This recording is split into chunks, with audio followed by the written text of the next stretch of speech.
So guys, eto na yung resibo ko na pick up na. Ayan siya, 10 ano na to, 10 booklets. Ang liit-liit. Ang liit ng resibo ko. Dahan-dahan, bawal mabangga yung camera ko. Natutumba naman, hindi ako makabili ng yung heavy duty na stand.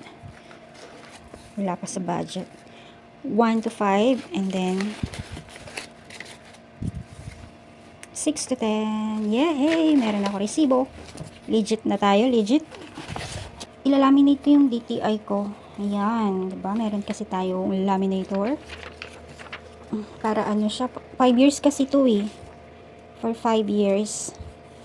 Ma-expire siya ng 5 years, tapos i-renew siya sa DTI. So ito, pinapainit pa siya, tapos parang mabaho yung amoy. Ito ba yun?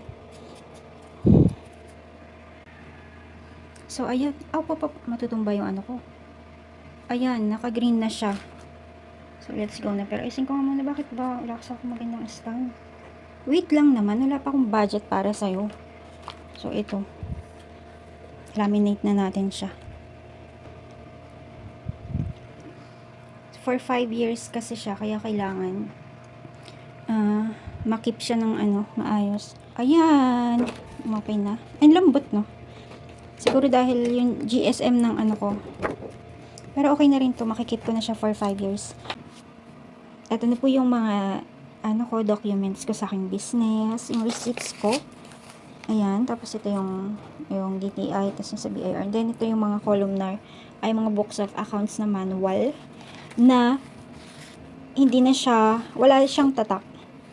Kasi, binili ko lang din to sa Shopee, umorder lang din ako. Kasi, nung time na nagre-register ako sa BIR, sabi ko, meron din akong 06, yung form para sa ayan, yung 1905 na form, ayan, nagpasa rin ako ng ganito.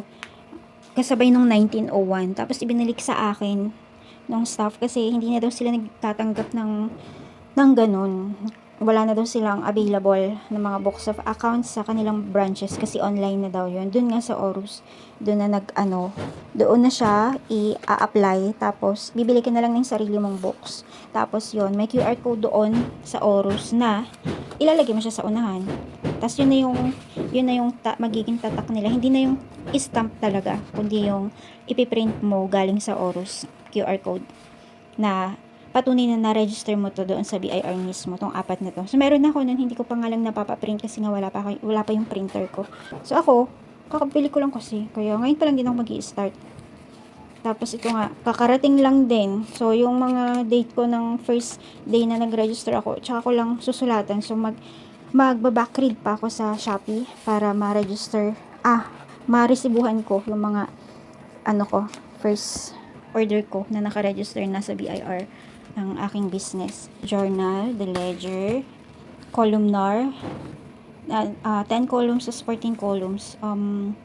Ayun nga, ito yung cash disbursement at yung cash receipts, yung dalawang columnar na yan. So talagang nakakalito, pero kailangan daw talaga kahit yung iba kasi daw hindi sinusulatan lahat. Ang sinusulatan lang itong dalawa, yung cash receipts at yung expenses tama. Tapos ayan, so kailangan talagang lahat yan may sulat kasi yun na din yung pag-monitor mo sa business mo eh. Kung kumikita ka ba or ano bang dapat mong i-improve sa business mo. Kasi lahat yata, hindi naman lahat karamihan kasi nag-i-improve sa utang.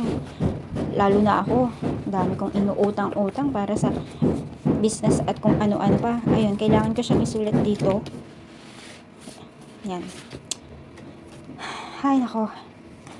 Ito na yun. Let's do this na. At totoo na to.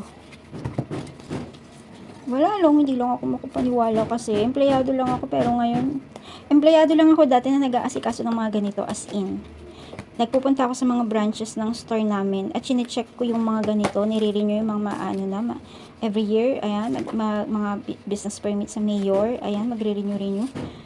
Tapos nag-a-apply din ako ng OTP para sa mga branches at nagpapagawa din ako ng mga resibo. Pero ngayon hindi talaga ako makapaniwala. Sarili ko na to. Ako na mismo to. Yeah, ako nga mismo. Kasi pangalan ko talaga eh. Pangalan ko talaga yan. Thank you, Lord. Thank you. Thank you so much po. So, see you on my next video. Dito pa rin, related pa rin dito sa aking business, sa pag-uumpisa natin. Pag-uumpisa ko. Thank you. Bye-bye.